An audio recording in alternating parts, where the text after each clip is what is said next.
And we are the Coalition, loud and proud, outrage porn-free, civilly disobedient media broadcasting live on the worldwide Coalition Radio Network.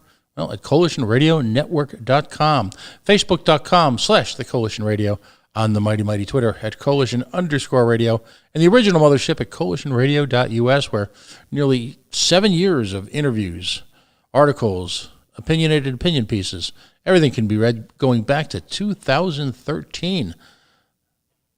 There's some great stuff out there. One of the, in honor of the Lieutenant Governor process, we are going to be unearthing, if you will, an interview we did with Bob Healy, the Cool Moose, during his gubernatorial run, by all means his successful gubernatorial run, where we talk about, well, the Lieutenant Governor's position. But tonight we're going to be focusing on all things bonds. Now, before we get that collective eye roll, that yawn, let's talk about how important bond financing is to the state. It is the mother's milk of government, if you will. Government coffers run cold with the proceeds from bond issues. And we've got quite the expert here on tonight. His name is Tom Sgouros. If you're not familiar with him, he is a graduate of Swarthmore. He is an economics, a policy consultant, and served as the senior policy advisor for Seth Magaziner in his initial run as the Rhode Island treasurer. Tom, welcome to the Coalition. Thanks for joining us tonight. I want to add, by the way, having me. Absolutely. I want to add, by the way, that the RI Transit Riders has had a long relationship with this show. Back in the day, we had Don Rhodes, who would talk about the RIPTA Riders and his involvement as a citizen activist, literally as someone who lived and breathed, if you will, mass transportation, and it was part of his life. And then joined by folks like Amy Joy Gooden, who is taking the reins, if you will, and taking it to the next level, and providing us, I think, really with a highly sympathetic, yet a highly practical, yet a highly ethical analysis of the wheels that turn behind mass transportation. We've spent a lot of time in the last year or two on and off talking about the issues surrounding Kennedy Square, i.e. Joe Paolino Square, and quite frankly, on many issues, although, as always on the Coalition, there's a divergence in political theories and political beliefs, I think we all come down on one side. That is that the current system certainly needs to be monitored on behalf of riders. People, very often, folks of almost every political background, every economic background in the state, every geographical part of the state. And we also, at the same time, need to ride herd on those that would, let's just say, use it for their own personal vehicle, if I can use a really bad pun. But first of all, Tom, again, welcome. Thanks for joining us. I forgot about that for a second. I want to throw that in there.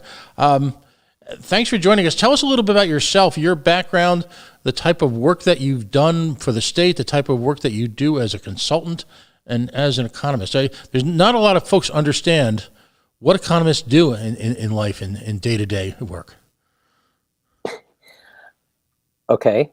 Well, first of all, thanks for having me here. This is it's a pleasure to talk to you about these things.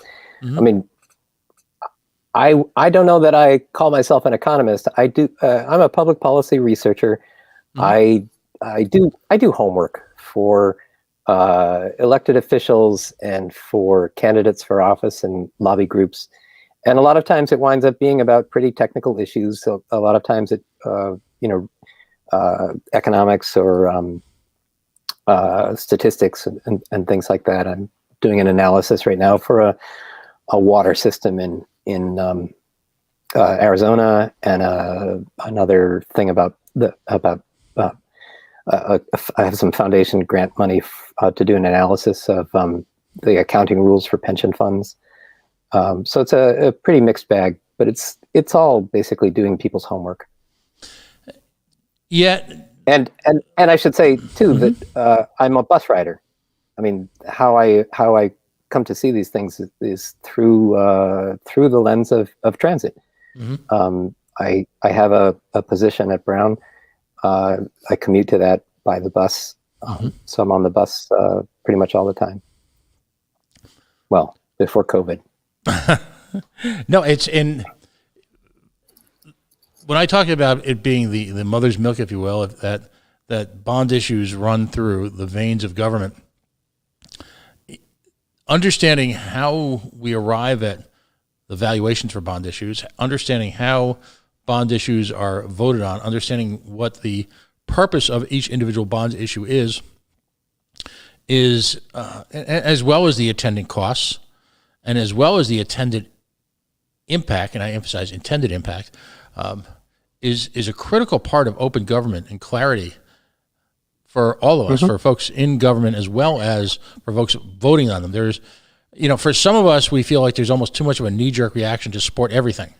And not saying that some of these issues aren't critical, and Tom will explain the need to use bonds as opposed to, for example, current assets, current tax collections. But at the same time, sure. Well, I was just going to say, if I could use a bad joke for a second that I used last night, there's only two types of people that have no accountability in our modern life. It appears to be weathermen who can say and do anything, and we forget to ask the next day, and people who put up bond issues because in the absence of activists like Tom, who both fill a professional role and an activist role in this analysis, we simply just go along with what we're told.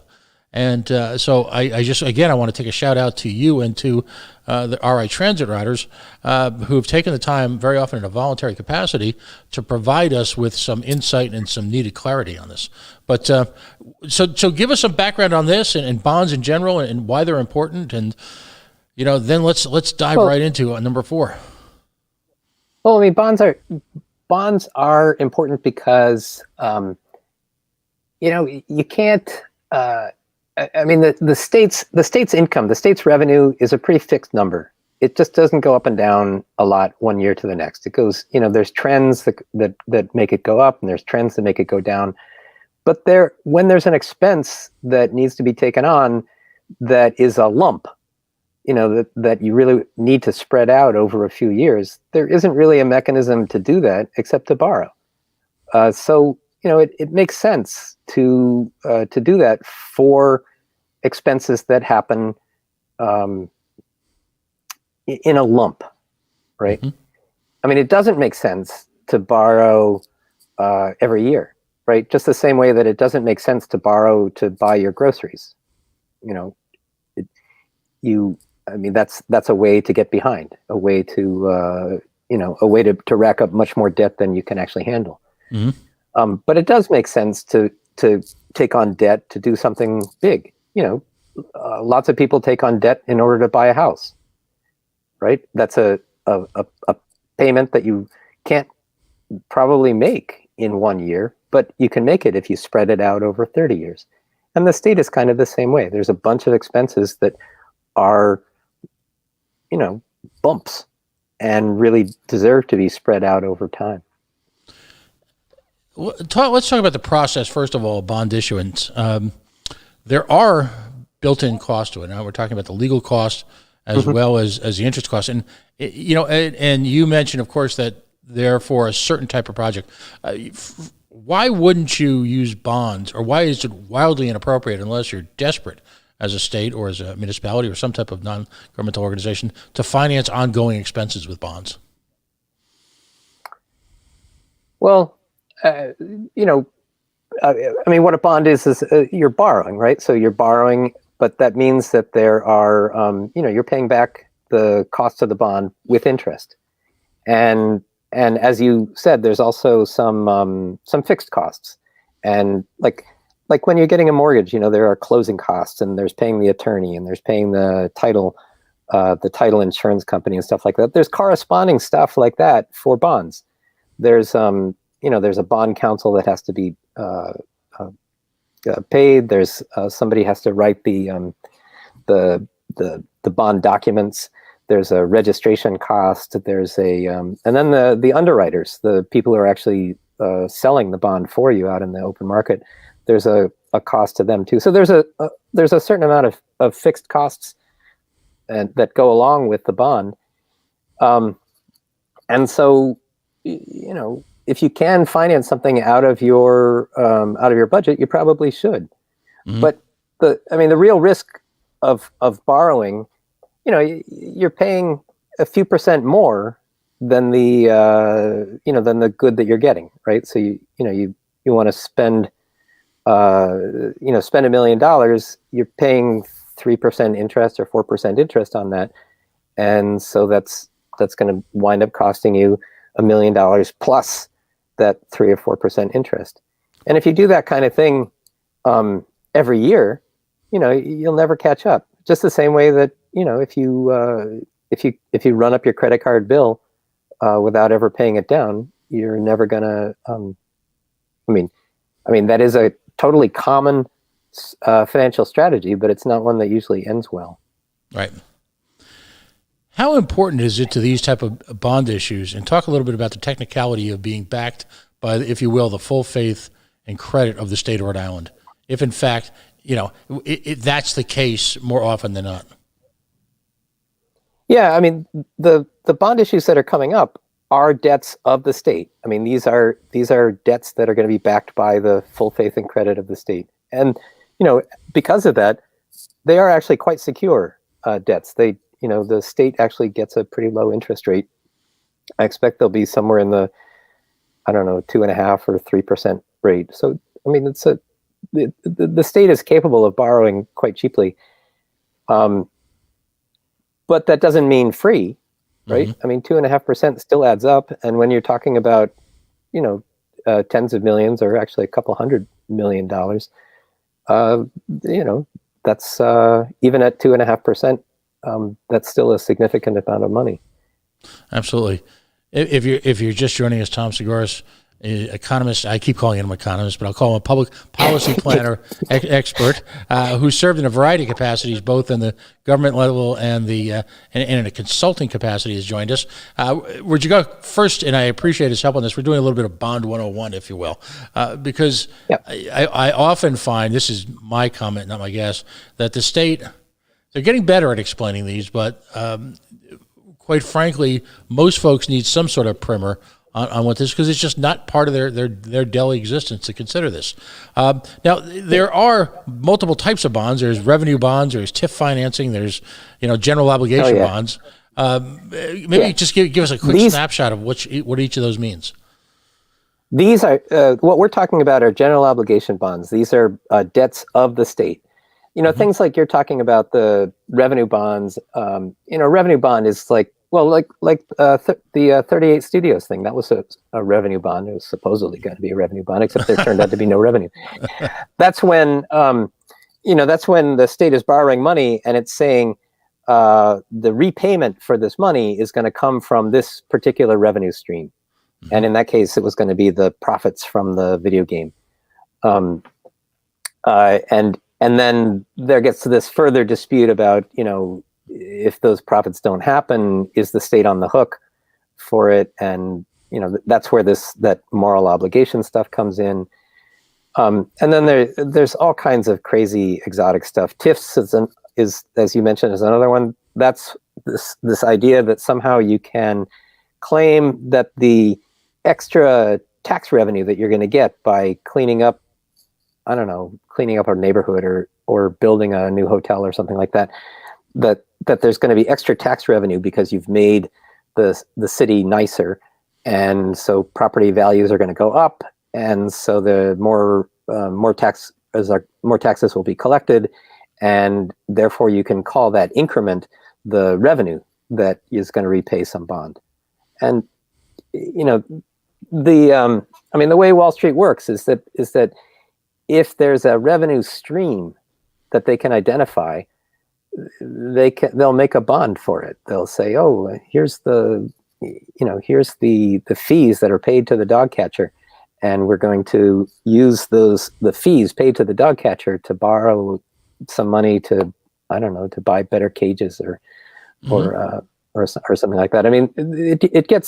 It gets kind of crazy esoteric, but the bonds that are coming up, the 7 referenda that are coming up on this special election in March, these are completely vanilla general obligation, just straight out debt of the state, and they're most of them I think are for some pretty good things. Building,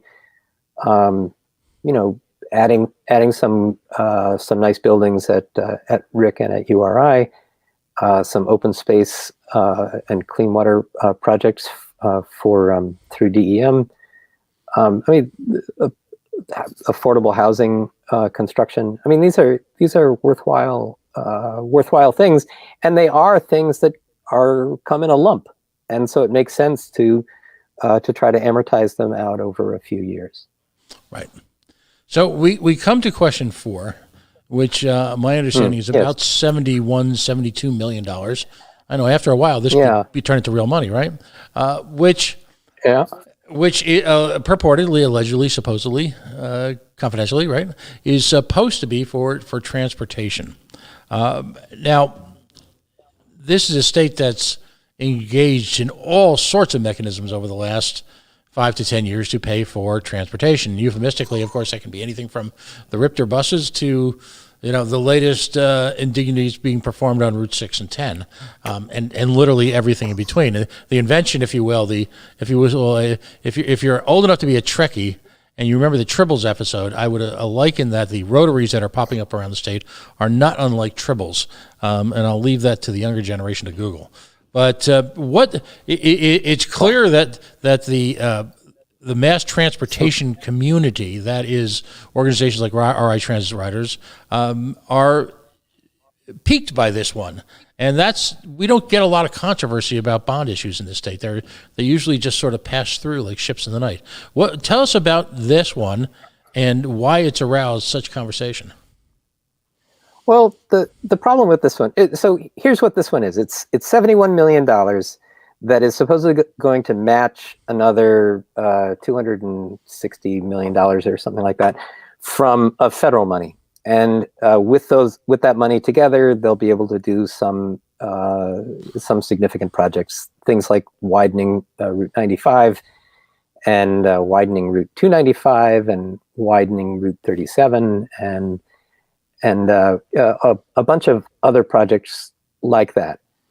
Mm-hmm. The problem is that these are just highways.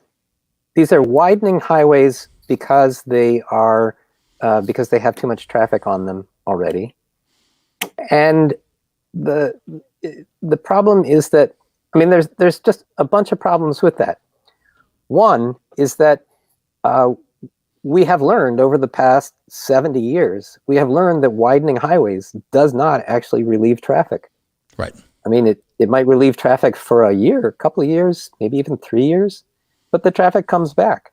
People say, "Oh, look at this great new road. Now I can afford to buy a house further out, and my commute will be less time." And people make life decisions based on the existence of the road, and the life decisions that they make fill up those roads. Mm-hmm. So first of all, widening all these roads is just sort of a dead-end strategy. Second of all, I mean, if you actually want to get traffic off the roads, investment in alternative forms of transportation is what you need to do. And there, RIDOT has been just very, very slow to embrace the idea that there's anything other than cars on highways. Mm-hmm. They don't meaningfully support public transit. They only very grudgingly support pedestrian and bicycle infrastructure. They don't take seriously the ideas of reforming some of the highways to make more pleasant neighborhoods, that might bring people into mm-hmm. a community where you don't actually have to drive everywhere to get someplace. Right. And that's that's a real shame. Way down on the list of projects that this bond will pay for, there's a train station in Central Falls, and now that's great, but it's also 2% of the of the sum, and it's the last one on the list.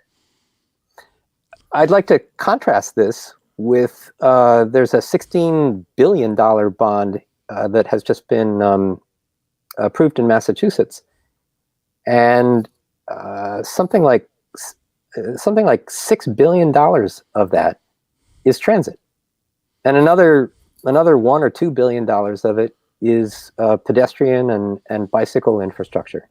There's the difference in priorities between the Massachusetts Department of Transportation and the Rhode Island Department of Transportation could not be more stark.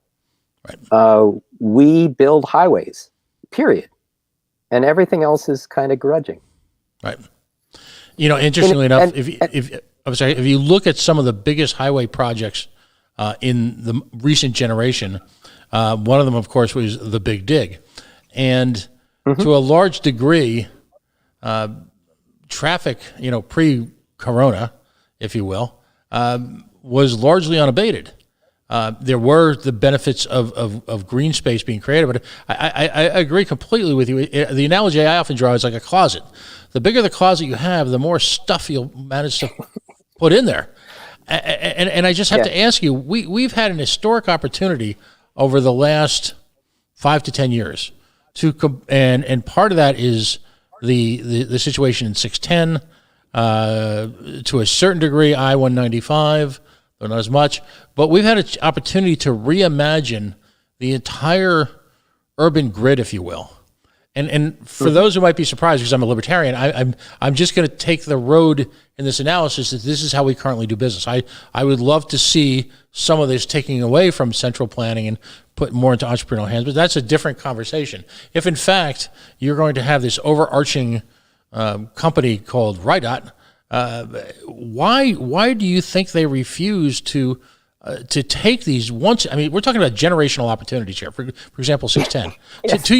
To your point, 610 is a economic gash through the center core of our state. You destroyed neighborhoods. Yeah. You artificially injected this transportation, this vein right through the center of it, and in doing so, you economically marginalized vast expanses of Cranston and South Providence. But your thoughts? I'm sorry. When we moved Route 195, I found myself walking down around the vacant land one day, a few years ago, and right after they had just removed it all, and I found myself standing where 195 used to come across the Providence River, where you could look east and see this sweep of land that was now exposed, and I looked at the neighborhood right next to it and tried to imagine what had been there before a highway, and it would have been like 10 or 11 blocks of buildings and businesses, and I tried to imagine what it must be like to have stood on that sidewalk and when all those businesses were there and say, it would be really good here if we just flattened all of that. Yeah. What kind of person do you have to be to have that kind of vision? I mean, Robert Moses and what he did around New York, I guess that's the kind of mindset you have to have in order to do that. But it just struck me as just a phenomenal hubris that to look at those neighborhoods and think, we'll just just knock it all down. But and the flip side is that it's amazing to me that somebody can stand at see an aerial view of Route 610 and not think, boy, wouldn't it be great if we had stores and businesses and places to live all along here? Wouldn't it be great if those were actually nice neighborhoods to live in instead of by the side of this roaring never-ending roaring highway? But that's the priorities that's the priorities that are embedded in the Department of Transportation policy. And until somehow we can change the leadership of that department, until somehow the people in charge, the governor, conveys that message to the department, that's all we're going to get is pavement and more pavement and faster or wider cars, wider roads with more cars, and it's just not a good vision. Plus, the world is melting. The climate is changing, And the carbon emissions from transportation are among the largest components of carbon. I mean, we have got to do something about this. And and even if you think that what Rhode Island does is just a drop in the bucket, that is so not an excuse for doing nothing. Right. Or actually, it's so not an excuse for making the situation worse, right? Because, I mean, there are people who would like to not drive or would like to drive less. Mm-hmm. These people exist. I ride the bus with them. I am one of them. Mm-hmm. But the way that we've built our world, it's actually very challenging to try to do that. And it would be great if we would just have some places where where you could actually live without driving. But we won't get that until we have some kind of leadership change at the Department of Transportation. Yeah, the vision thing, as they would have George Bush said a long time ago, seems to be singularly missing here. And again, you're talking about the one I-195. Fox Point, Wickenden Street is one of my favorite places in Rhode Island. I love Wickenden Street. Mm-hmm. I go to a number of places there, not the least of which is the Coffee Exchange. And I always remark that Rhode Island can have a place like the Coffee Exchange, where corporations like Starbucks spend bazillions of dollars to try and somehow catch the vibe, emulate the Coffee Exchange, and yet they fail miserably. We have unique neighborhoods. We are a city. We are one of the last cities really in the Northeast that's truly a city of neighborhoods. Because on one perspective, the cities like Boston, which have gentrified so grotesquely, have become enormous malls where you go from one block to another and you see the same stores and the same businesses. Whereas Providence is a city of neighborhoods.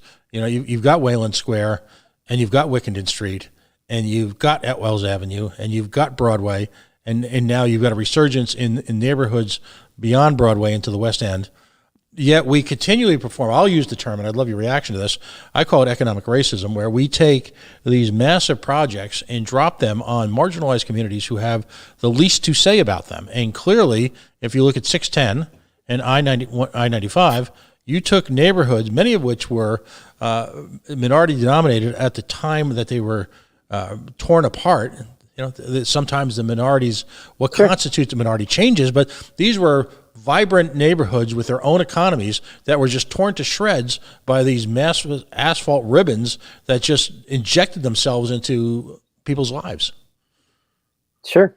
I mean, there's a great account of that in a book called The Color of Law by Richard Rothstein, where he talks about how federal government policy was actually responsible for a great deal of the segregation of modern life.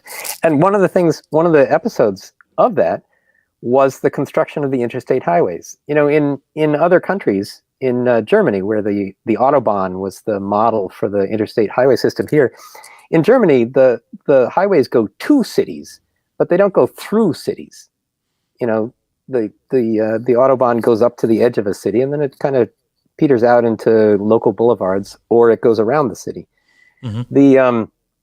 The urban planners here thought that going through the cities was just an excellent way to knock down, what they thought of as undesirable neighborhoods, and what they thought of as undesirable neighborhoods were typically black neighborhoods. Mm-hmm. And so that kind of violence to these quote undesirable neighborhoods was perpetrated in cities across the country, right? And not least here in Providence. I mean, when you look at 95, I mean, here's a thing. There are all these churches in downtown Providence, right?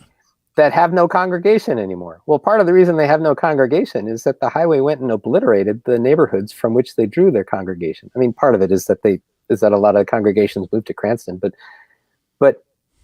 a big part of why those neighborhood churches, don't have as much of a neighborhood to draw from anymore, is because we obliterated hundreds of acres of the city to build the highways.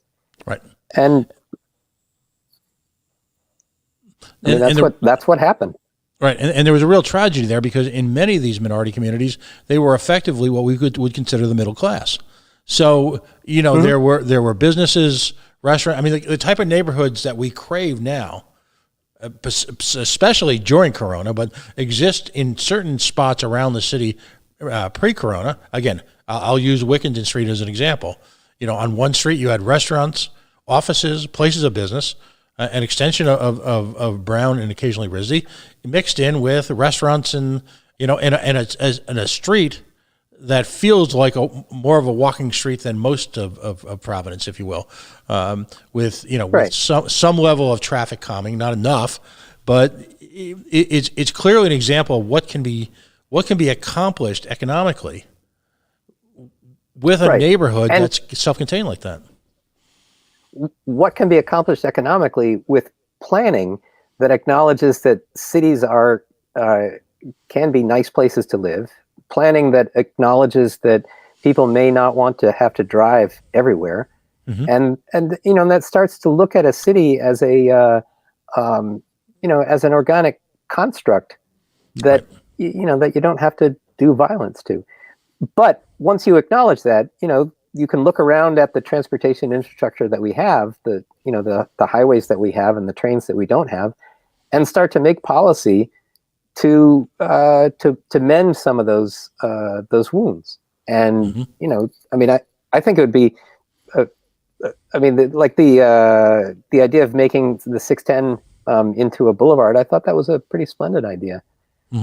Another one that you could do, it seems to me that there's a bunch of places on I-95 that you could just deck over and rebuild some of those neighborhoods that were lost in the process. I mean, that would be a totally reasonable thing. Something that is 95 is it's a corridor for the Eastern Seaboard, but the fact is that as you come up to if you're coming from Connecticut and you're headed to Massachusetts, it takes 4 minutes longer to go on 295. 4 minutes is, how much is 4 minutes worth to us? Is that worth the scar of the, through the center of Providence? Right. Correct. Certainly not. Anyway, so we're kind of moving away from the issue of the bond, but the point that I want to make to people is that what that bond represents is bad and destructive transportation policy that is anchored in priorities that were developed in the 1950s and haven't really been revisited since. And if we want a better transportation policy, we're not going to get it through this bond.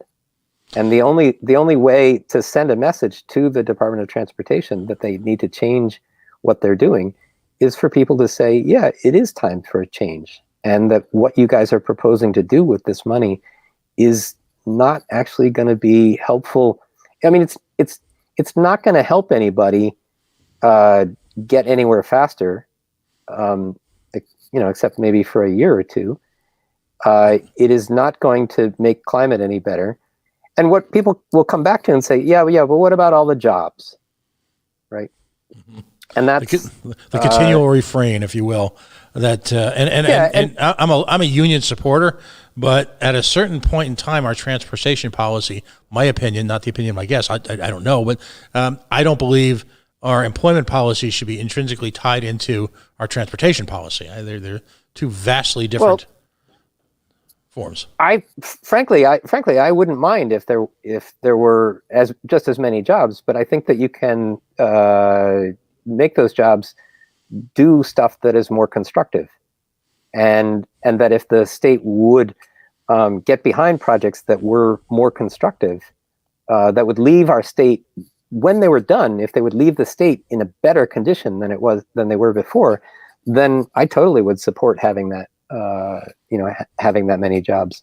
I mean, the problem with using this kind of money as jobs, there's this idea out there that Keynes, from John Maynard Keynes, that government spending is a source of economic um, of economic strength, right? Mm-hmm. And that investment, the government spending in terms of investment creates jobs, and prosperity comes from that. And the problem with that is that Keynes sort of said that, but it's like people glommed onto the wrong message. Mm-hmm. And this was actually a critique made by one of his peers at Cambridge University, Joan Robinson. She called the idea that the aggregate spending is what really matters. She called that bastard Keynesianism. Interesting. And Keynes, of course, had passed away by then, so he wasn't around to defend himself. But the fact is that the aggregate spending does matter, but it also matters what you spend it on. Mm-hmm. And the idea that it doesn't matter, that a job is a job, is one that I think that we've learned isn't really true. I mean, an investment is something that allows you to do something better afterward when you're done, right? If it doesn't allow you to do something afterward that you couldn't do before, then it's not really investment. It's just what I think of as churning. Your churning is something that, it makes people feel economically good, but you can't stop, right? Investment is something where when you do it, when you're done, it opens up new possibilities. So for example, turning the 610 connector into a boulevard would open up a ton of real estate that can be developed. Mm-hmm. That provides opportunity for the people along that strip. I mean, that's a new thing. That's something that you couldn't do before. Now, when you look at something like, adding another lane to I-95 through Providence, that is not something that when you're done, you'll be able to do you'll be able to do stuff that you couldn't do before, right? Mm-hmm. All it is for a few years, maybe you could do something a minute faster than before. Save a minute or 2 minutes or 5 minutes on your trip to Pawtucket. Mm-hmm. But fundamentally, you're not able to do anything different than you could do before, and so it doesn't really count as investment in the way that tearing down 195 counted as. One of my disappointments in this state, and it's interesting because as a libertarian, I would prefer to see a private company do this. Other folks might advocate for a public management of it, but the near and complete absence of what I'll call light rail in this state, light rail that's native to Rhode Island. For example, along that, I had this mythical image, if you will, of 610 with lanes in it, but clearly open space, walking space, bicycle space, and through the center of it, light overhead rail, so that folks could, if I'm in Pawtucket or if I'm in Cranston and I want to go see, a Paw Sox game, right? No, but if I want to go, let's just say I want to go to Hope Artiste Village, or I want to go to the Pawtucket, any one of the open air markets, or any of the great things that can happen in Pawtucket. Maybe I would have liked to have gone to the GAM or whatever passes for what's left for theater in Pawtucket, or whatever. The ability to jump on that in Cranston and not drive, and the ability then to stop at a restaurant along the way and to get back on, and the ability then to go to the final destination that night and perhaps enjoy a glass of wine without the dangers of driving. Yes. That's what happens in a lot of parts of the country. It doesn't happen here. Right. You would think that people who like to drink should like public transit. Right. That's a no-brainer. It used to be the case that you could take a streetcar to Lincoln Woods, go to the beach at the pond there, and then take a streetcar back to Providence afterward. I mean, that was a thing that used to be true, and it isn't anymore, but it could be. I think that the kind of vision that you have is one that is very attractive to a lot of people. And here's the thing, you say stuff like this, and people always want to say, "Oh, you're just against cars. You want us all to be in bicycles." And no, I don't care. If you want to drive, drive. Go ahead, drive. But can you leave some space in the world for me who doesn't actually want to drive? I would like to live in a place where I didn't have to drive. Right. And here's the thing about that. If I'm not driving, I'm not making traffic for you. Get me off the road. And that'll leave more road space for you. I mean, the question is not, do you hate cars and do you hate drivers? I mean, the question is, how can we create a world with enough alternatives so that not everybody is forced to be on the same roads, clogging up the same roads? Right. And the only way that's going to happen is if we have a transportation policy that embraces alternatives, and not just oh, there's a little money left over, we'll build a bicycle path, but Right. Opportunities to actually go out and find places where where alternative infrastructure is useful. I mean, there are tons of a RIPTA planner took me around.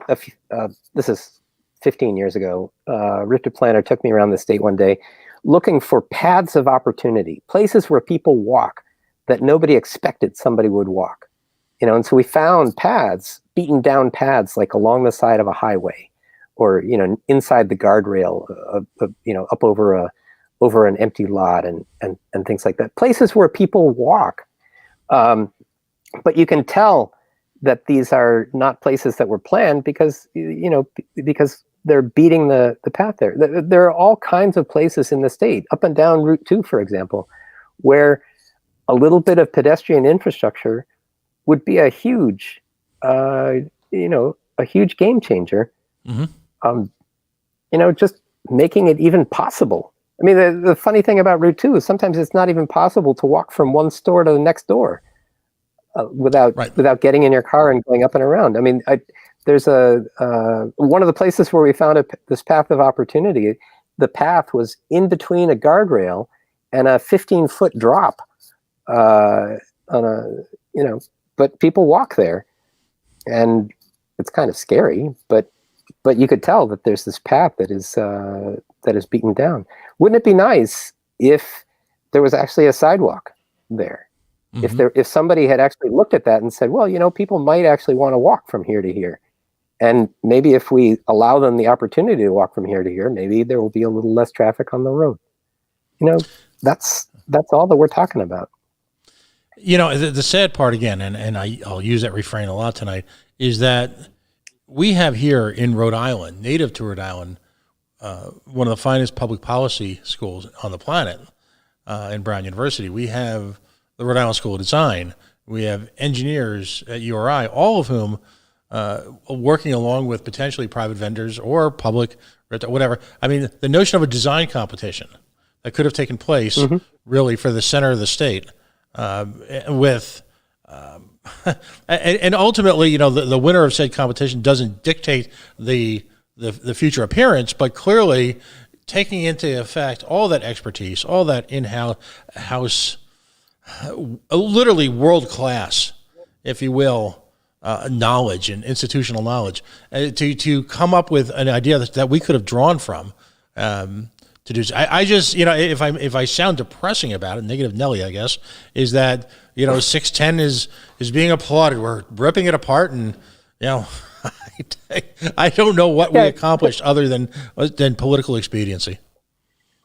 Well, I mean, that is the thing, is that a large number of the projects that we have underway, the 610 thing, but also 95, these are not actually new projects. This gets back to my question about investment. These are not actually new construction. These are more like maintenance, right? We're replacing a bridge because it's worn out, but we're not adding a new bridge, right? We're adding a lane to preserve capacity, or we're making some drainage improvements and stuff like that. These are fundamentally maintenance projects, right? They're not new construction. We're not going to be able to do new stuff when we're done with that. These are just maintenance, and borrowing for maintenance is silly, right? I mean, maintenance is an ongoing expense.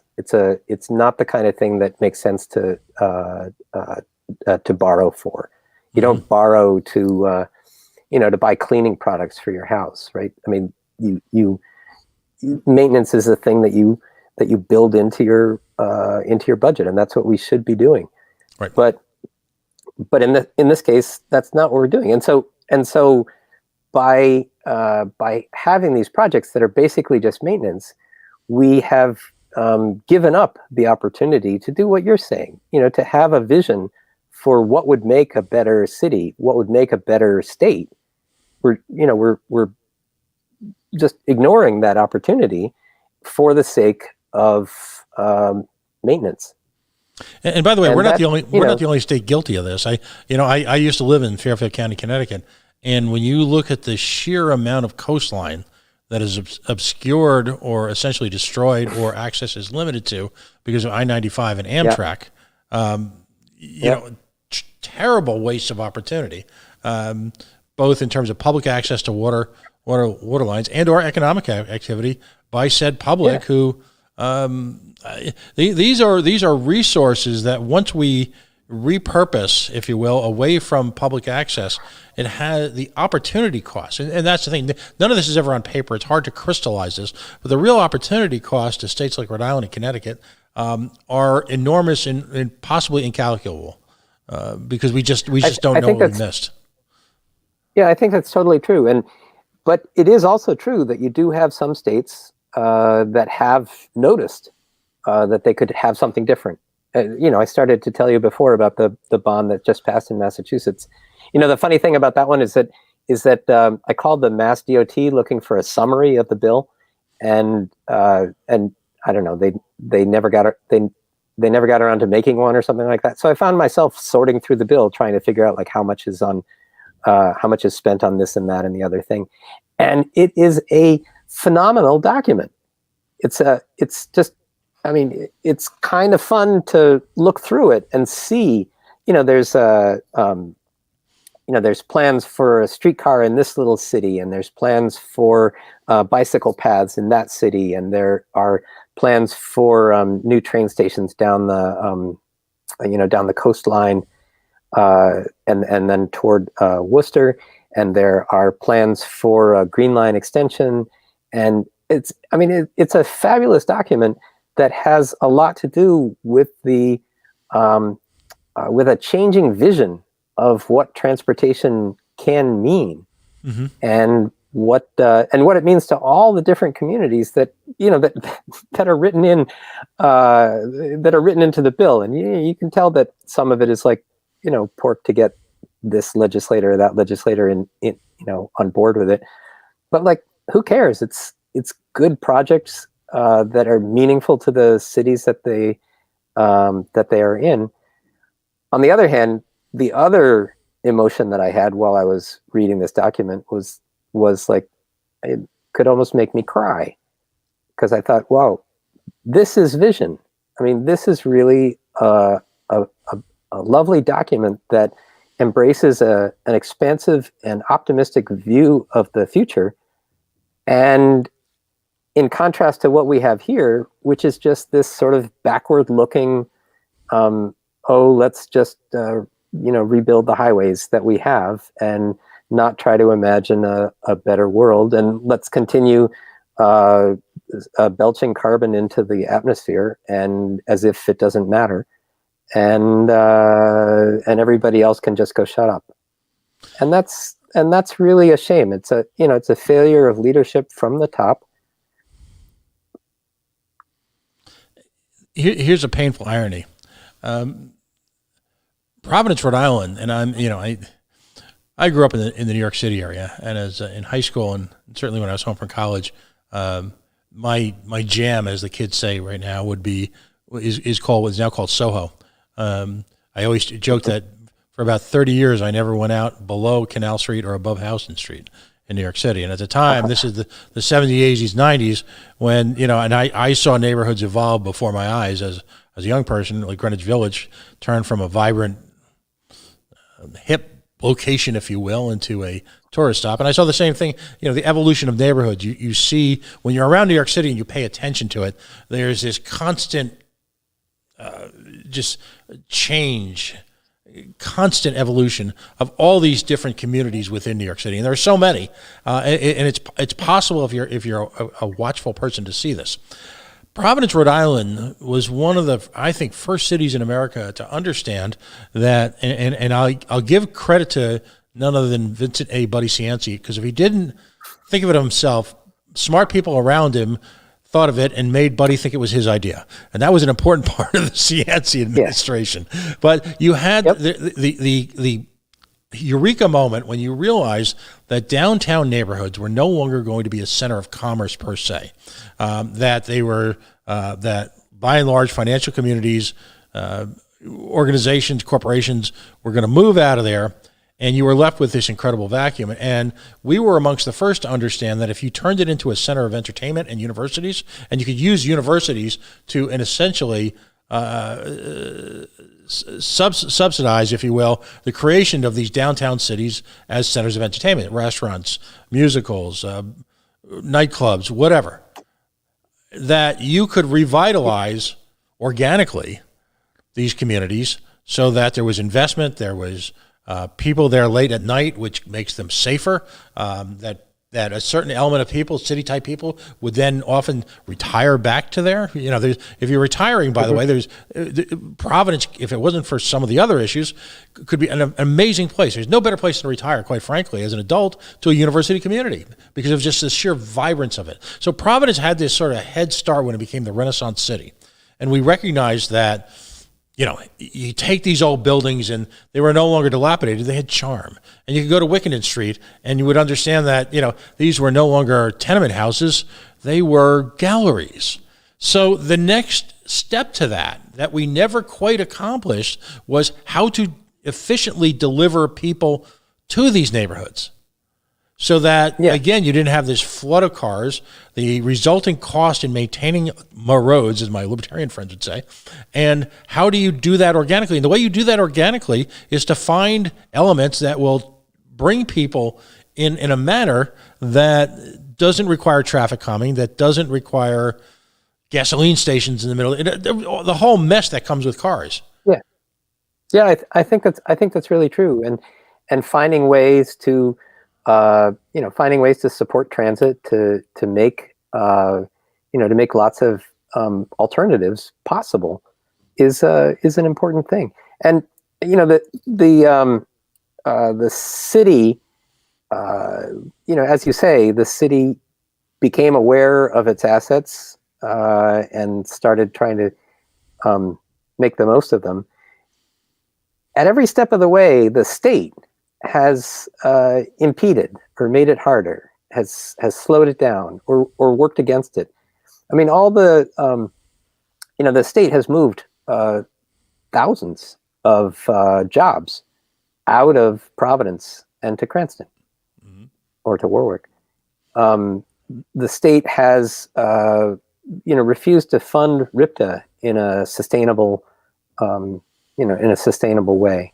There's all kinds of ways in which the state has undercut the city's ability to be that, to achieve that vision. And so, I mean, there are, all the mayors that we've had have embraced that, have embraced the vision that you're talking about, but there are real obstacles to achieving them.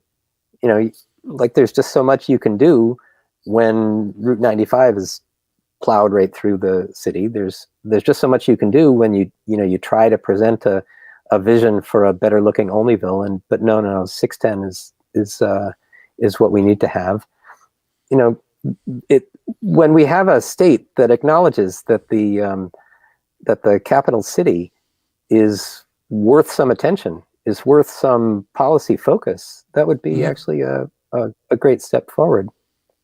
And there's so many other municipalities, charming cities. You think about you think about the 1A corridor in southern Rhode Island, where you've got these you talk about authentic. We don't have to invent stuff in Rhode Island. We have it. Rhode Island is an astonishing place. We have within this 44 miles, we have fishing communities that are a half-hour drive from the Capitol building. That doesn't happen in most of the world. It just doesn't. Yeah. You've got some of the earliest businesses when you think of a Matunic Oyster House, the earliest businesses engaging in aquaculture and farm to table and fish and bay to table restaurant that during the peak tourism season, you have to wait in line to get parking. and the place is filled with New York and Connecticut plates. Then you realize you've got something unique and special here. The ability to easily get to Newport, the ability to in all of that without the traffic, and the ability to take advantage of places like Narragansett and some of the smaller communities around that.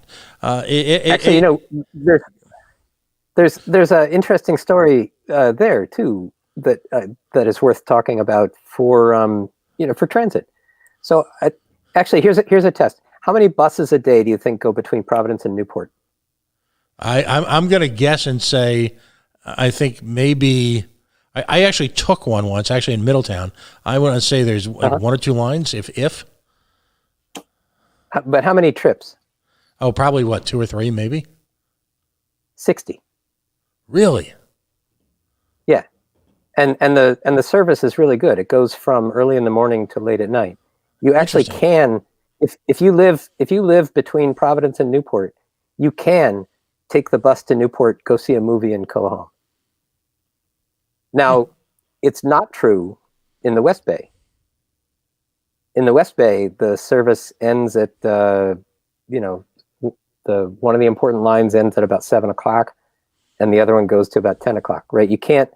It's not possible to go out to dinner. Or to see a movie or go to the theater in Providence by bus. It's not possible to go to Matunic to go to the oyster bar by bus, but it is possible to do it in Newport. And there's a historic reason for it from 15 years ago. Basically, what happened was that RIPTA was in the process of revamping its routes when it ran out of money, and so the route to Newport did get revamped and revitalized, but RIPTA wound up sort of behind the 8 ball, and was never able to get to the stage of revamping the West Bay lines. Yeah. So I mean, it's not only that we can't quite achieve the vision that you're talking about, but it's also that you can see within the state. You don't have to go to other states to see it. You can see even within the state that it is possible to do some of this stuff. It's not even that hard. And in fact, we're already doing it in places. Right. I mean, it is entirely possible for us to have this vision. We just have to have some leadership to make it happen, and some resetting of these transportation priorities so that these are actually possible.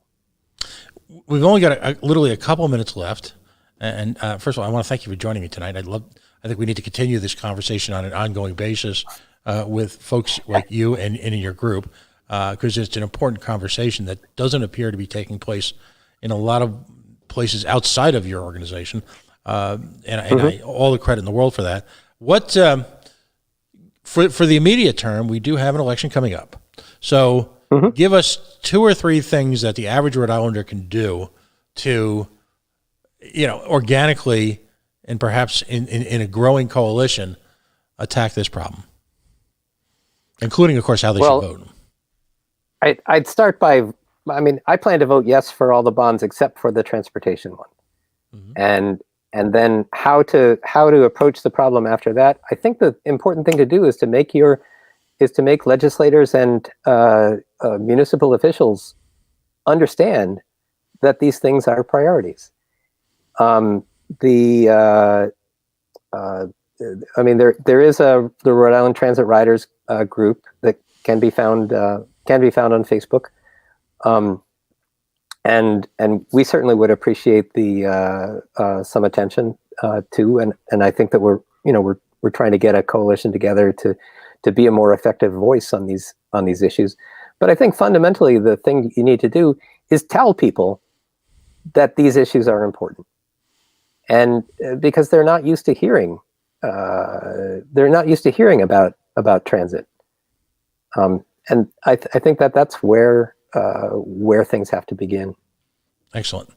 Well, again, I thank you so much for your time. I know that you've got an insanely hectic schedule, so being able to carve out the time to talk about this before the show and spend an hour with us this evening has been invaluable.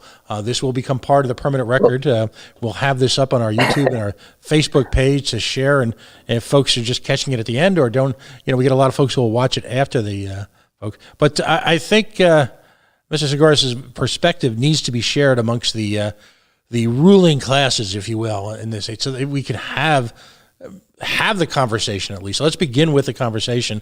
How about we put a what do the kids play? Freeze tag? Why don't we put a freeze tag on all this? This again, tribbles, yes. Rotaries, yes, that are blossoming all over the state, and I can't even imagine what the purpose is. But most importantly, let's come up with a vision. If in fact, and as a libertarian would rather it be directed privately, but let's at least start with a shared vision of some point of what we want our communities to be, not just now, but 20 or 30 years from now. The money being spent right now is not going to be easily replicated, given all the other constraints we face as a society here in Rhode Island, for another generation. And opportunity, I believe, is being frittered away unnecessarily, just on the altar, if you will, of expediency. But that's my opinion. So, I but think again, that's fair. Mm-hmm. Well, let's see if we can spread the love. Okay. Listen, it's been a huge pleasure talking about these issues with you too, and I'd be delighted if there is some way to continue the conversation. We will. The RIPTA riders and the RI Transit riders have been appearing on this show on and off for a number of years now. Again, going back to Don Rhodes and now to Amy and now to you. We, as a burgeoning competition to the mainstream media, we're on the air actually 4 nights a week now, a few hours a night, having public policy conversations. This is Wonk heaven, by the way. I've got a gentleman coming on in the next hour. We're going to talk about tariffs on a swinging Wednesday night here in high in the hills in Providence. So that's what we do here. We talk more. Right. So I'm sure we're going to find a number of opportunities for you to join us in your professional capacity with the expertise you bring into the table. So let's make this the start of a great beginning. All right, buddy? Sounds good to me. All right. Sounds good to me. It's been a pleasure. All right. We are the Coalition, loud and proud, outrage porn-free, civilly disobedient media, broadcasting live on the worldwide Coalition Radio Network, at coalitionradionetwork.com.